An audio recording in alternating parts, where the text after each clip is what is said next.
Good afternoon, ma'am. Are you Ava Musgrove? Yes, Your Honor. And Ms. Musgrove is charged in cause number 25, DCCR 0048, with the first-degree felony offense of murder. Ms. Perazo is here, as well as Mr. Gertz, and they have filed a writ of habeas corpus requesting that I set a reduced bond, which is currently set at $800,000. Ms. Perazo, you may proceed. Okay. And I think, did you want to? You go ahead with her. Okay. She's going to call her client. Okay. To talk about her financial situation, and then I'm going to call Ranger. Sure. If you'll please raise your right hand the best you can. Do you swear or affirm the testimony you're going to give in this hearing will be the truth, the whole truth, and nothing but the truth, so help you God? Yes, Your Honor. Thank you. You can put your hand down. Go ahead, ma'am. Okay, thank you, Your Honor. Ms. Musgrove, we're here today requesting the court to lower the bond that's currently set at $800,000 to at least $50,000 or less. Is that correct? Yes, Your Honor. And currently, do you own a home? No. Do you own a car? Do you have any kind of investment or financial accounts at your disposal? No. Do you have any source of income of any kind or help from anybody at this point? Financial help? Yes, Your Honor. Okay. Okay, I'm sorry. That was kind of a lot. Do you have any financial accounts? No.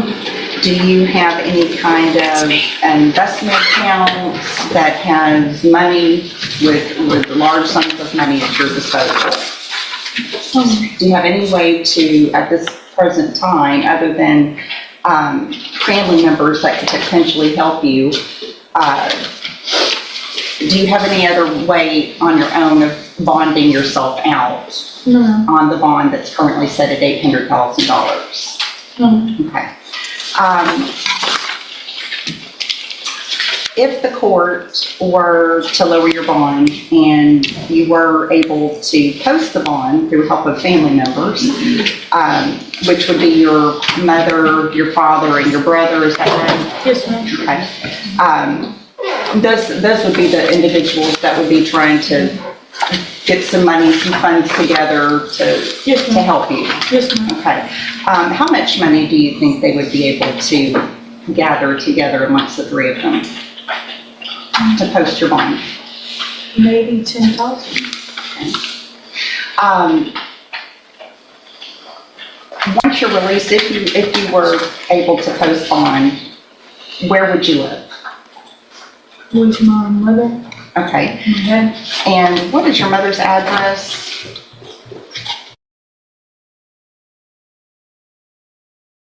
708. Okay. Were you, well, let me ask you this. How long have you been in Jefferson County? Almost 3.5 months. In Jefferson County? No, in the county of Jefferson. I know you're nervous. My whole life. Okay. So you've grown up here, right? Yes, Your Honor. Did you go to school in Jefferson County? Yes, Your Honor. Are all of your friends and family in Jefferson County? Yes, Your Honor. Now, you already have a bond condition that would require you to wear a GPS tracking device if you're released. You're aware of that, right? Yes, Your Honor. Okay. Do you know anybody, friends or family otherwise, that reside out of Jefferson County or out of the state of Texas? No, Your Honor. Would there be any reason or any place for you to even try to go if you wanted to? No, Your Honor. Okay. I'll pass the witness. I have no questions for her, Your Honor. All right, thank you. You may call your next witness. Judge, we would call Ranger Brandon Best. All right, Former Ranger. Ranger Brandon Best. You are still under oath from your previous hearing. We don't have to do that again. Thank you, Your Honor. Go ahead, Mr. Gertz. Judge, I know you know this, but so the record is clear if we need it later. Ranger Best, tell us about your experience in law enforcement. I was a Texas Ranger for 11 years, a little over 11 years, serving in our regular Ranger division, and then as a cold case Ranger for 3 years. Before that, I was a criminal intelligence sergeant or agent, served in that capacity for 8 years. Prior to that, 10 years as a Texas Highway Patrol trooper. Prior to that, I served as a local law enforcement officer, both as a deputy sheriff and a city police officer for 1 year and 10 months before joining the Department of Public Safety. And during that experience, did you have occasion on few or many occasions to investigate murder cases? Many. How many homicides would you guess that you've investigated?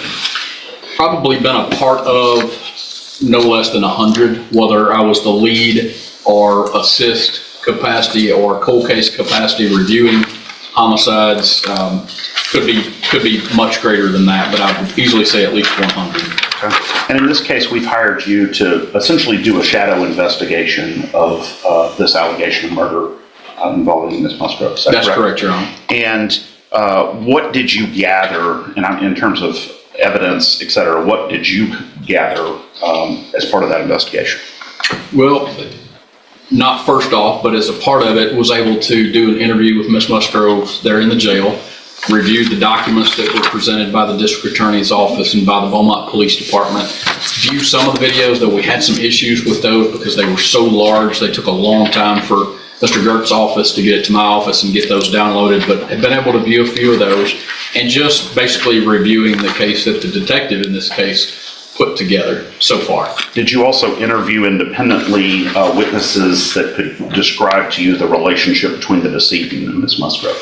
Yes, many of Ms. Musgrove's former educators I was able to talk to, and associates through her education in high school going back to junior high. Okay.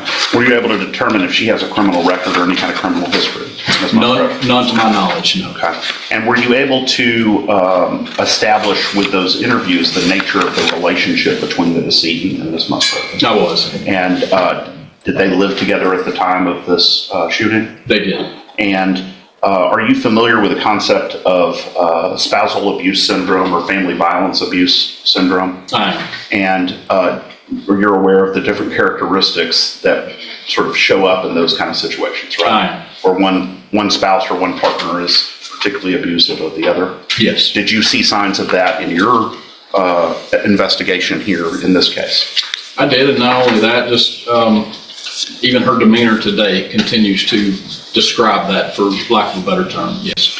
And were you able to interview witnesses about the facts immediately surrounding the events that took place on the day of the shooting? Just the review of the documents as well as speaking with Ms. Musgrove. And do you think that the Beaumont Police Department in their investigation adequately considered the possibility of a Chapter 9 self-defense justification in this? I don't. Okay. Do you believe, and I'm not asking you for a final opinion, but based on what you've seen before, do you believe that that justification may exist in this case for self-defense? I believe it may, yes, Your Honor. Okay. And was the decedent, was she armed with anything at the time of the incident? Not to my knowledge, no. Okay.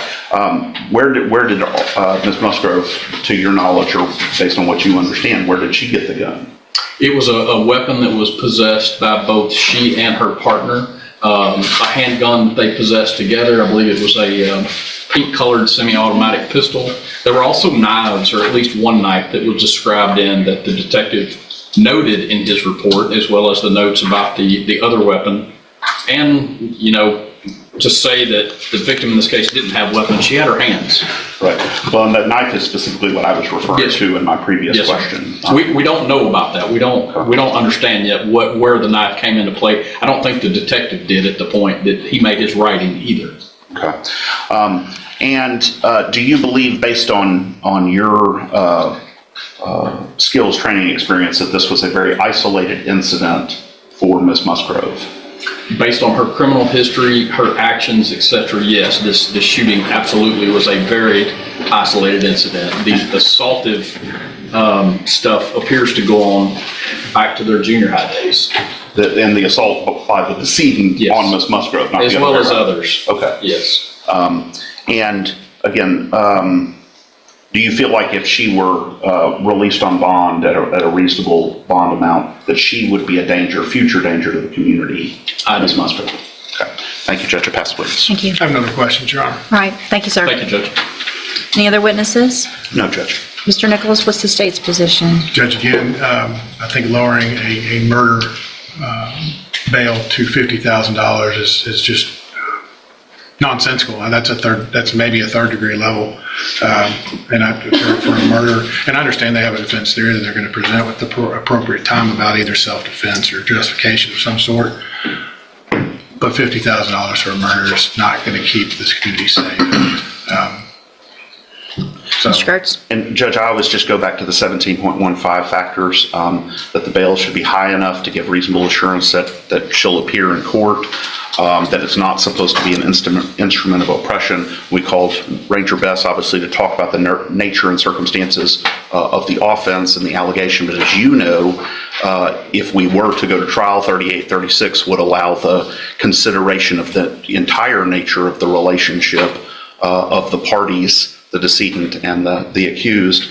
And then, finally, obviously, the ability to make bail, which is why we asked Ms. Musgrove the questions that we did about her financial situation, and the future safety of the victim and the alleged offense, obviously, is not really an issue, but the community's safety. I think, Ranger Bess has extensive experience in law enforcement, and it's his opinion that she is not a danger to the community based on her history and her lack of criminal history. Okay, so based on the information that I have reviewed, for the record, I've reviewed the probable cause affidavit, listened to testimony. I'm going to grant relief in this case. I am going to set the bail at $500,000 in this case. If that bail is made, a GPS monitoring device would be. This courtroom hearing focused on Ava Musgrove, who was facing a first-degree murder charge. Her bond had originally been set at $800,000, but her defense team asked the judge to reduce it to $50,000 or less. The defense argued that Ava had no criminal history, no home, car, savings, or personal income. Her family could only gather around $10,000 to help her make bond. If released, she planned to live with her mother and follow strict GPS monitoring. The defense also called former Texas Ranger Brent Best as a witness. With many years of law enforcement experience and involvement in numerous homicide investigations, he reviewed the case and conducted his own investigation. He testified that he found signs suggesting a history of abuse in Ava's relationship with the deceased person. He also said that a possible self-defense argument may exist and that, based on her lack of criminal history and his investigation, he did not believe she would be a danger to the community. However, the prosecution strongly opposed reducing the bond to $50,000. The state argued that Ava was facing a very serious murder charge, and that such a low bond would not be appropriate or provide enough protection for the community. After reviewing the evidence, the probable cause affidavit, and the testimony, the judge decided to partially grant the defense request. The bond was reduced from $800,000 to $500,000, but it was not lowered to the $50,000 requested by the defense. The judge also ordered that if Ava makes bond, she must follow strict conditions including GPS monitoring and home confinement. Overall, the hearing showed that the judge considered Ava's financial situation, lack of criminal history, and possible self-defense claim, while still recognizing the extreme seriousness of a murder charge.